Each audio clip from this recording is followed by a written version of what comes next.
UT foundation के 5 साल आज पूरे हो गए हैं। जम्मू कश्मीर में यूटी बनाने को लेकर ये 5 साल पूरे फाउंडेशन कार्यक्रम से एनसी और कांग्रेस का बहिष्कार देखने को मिला है। उनको न्योता निमंत्रण मिलने के बाद भी उन्होंने यूटी फाउंडेशन डे में पहुंचने से, फिलहाल इस कार्यक्रम में पहुंचने से इनकार किया है, बहिष्कार किया है। यूटी फाउंडेशन के 5 साल पूरे हो चुके हैं और इसको लेकर ये मनोज सिन्हा का संबोधन आप देख रहे थे। श्रीनगर में मनोज सिन्हा इस वक्त मौजूद है और इस दिन को जोरों शोरों से पिछले कुछ सालों से उठाया जा रहा था, देखा जा रहा था, लेकिन विपक्षी पार्टियों ने या फिर जो आज सत्ताधारी दल हैं उन्होंने हमेशा इस दिन को काले दिवस के रूप में मनाया और हमेशा से यहां पर राज्य के दर्जे की बहाली की मांग की गई और अब सरकार बनी है। पहला प्रस्ताव राज्य के दर्जे पर गया है और केंद्र सरकार ने भी इस पर इशारा दे दिया है।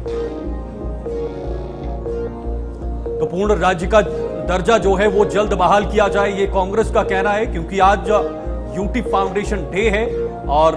जिस तरह से अभी सरकार ने और सरकार के साथ साथ जो बाकी अन्य दल हैं, जिसमें पीडीपी हो या बाकी अन्य क्षेत्रीय दल हो, उन्होंने भी जोरों शोरों से इस मांग को उठाया है कि यहां पर जल्द से जल्द राज्य के दर्जे को बहाल कर देना चाहिए। उसको लेकर मुख्यमंत्री उमर अब्दुल्ला ने जम्मू कश्मीर से लेकर दिल्ली तक तमाम बड़े नेताओं से मुलाकात की। प्रधानमंत्री मोदी से मुलाकात हुई, गृह मंत्री से मुलाकात हुई, अन्य बड़े जो केंद्रीय मंत्री हैं उनसे भी मुलाकात हुई और उन्होंने लोकतांत्रिक रूप से जम्मू कश्मीर को चलाने के लिए आह्वान किया। यहां पर चुनी हुई लोकतांत्रिक सरकार है और जब राज्य का दर्जा मिलेगा तो यहां पर गवर्नमेंट जो है, सरकारें जो है वो एम्पावर हो जाएंगे। इशफाक गौहर साहब, एग्जीक्यूटिव एडिटर, इस वक्त हमारे साथ फोन लाइन पर जुड़े हुए हैं। गौहर साहब, आज यूटी फाउंडेशन डे है 5वां और जिस तरह से पिछले कुछ सालों से इस दिन को मनाया गया था, जोरों शोरों से केंद्र सरकार की तरफ से उठाया गया था, लेकिन अब थोड़ी सी इसकी झलकियां जो है वो पीछे की तरफ नजर आ रही हैं,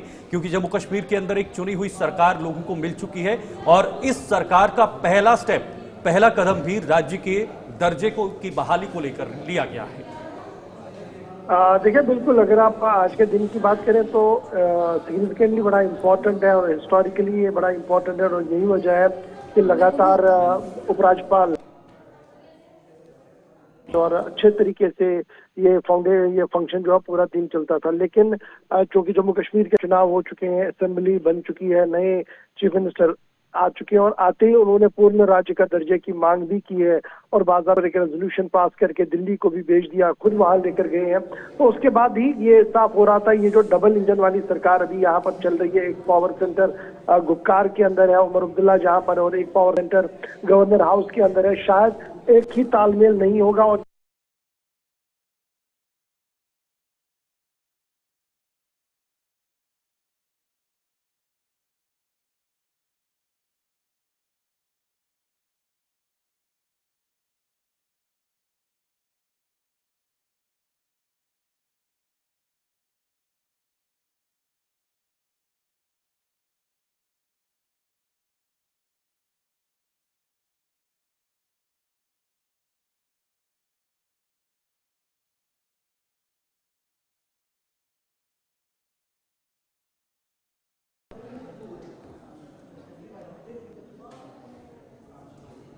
आवाज नहीं जा रही है, कुछ तकनीकी रूप से प्रॉब्लम। लेकिन देखिए, जिस तरह से नेशनल कॉन्फ्रेंस और कांग्रेस ने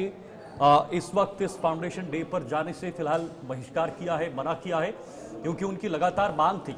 2019 में जम्मू कश्मीर में यूटी बना दी गई थी, 2 अलग अलग भागों में इसको बांटा गया था। जम्मू कश्मीर एक यूटी बनी, उसके बाद लद्दाख को दूसरी यूटी में बनाया गया, लेकिन तब से ये मांगे लगातार उठती रही जम्मू कश्मीर में कि इसको राज्य का दर्जा बहाल किया जाए। संसद के अंदर गृह मंत्री अमित शाह ने चुनाव से पहले जम्मू कश्मीर को राज्य के दर्जे की बहाली को लेकर बातचीत की। प्रधानमंत्री मोदी ने कई मंचों से इसका संबोधन करते हुए राज्य के दर्जे की बहाली को लेकर बातचीत की है। लेकिन बड़ा सवाल यह है कि अब जम्मू कश्मीर सरकार में आते ही पहला कदम और पहला प्रस्ताव सिर्फ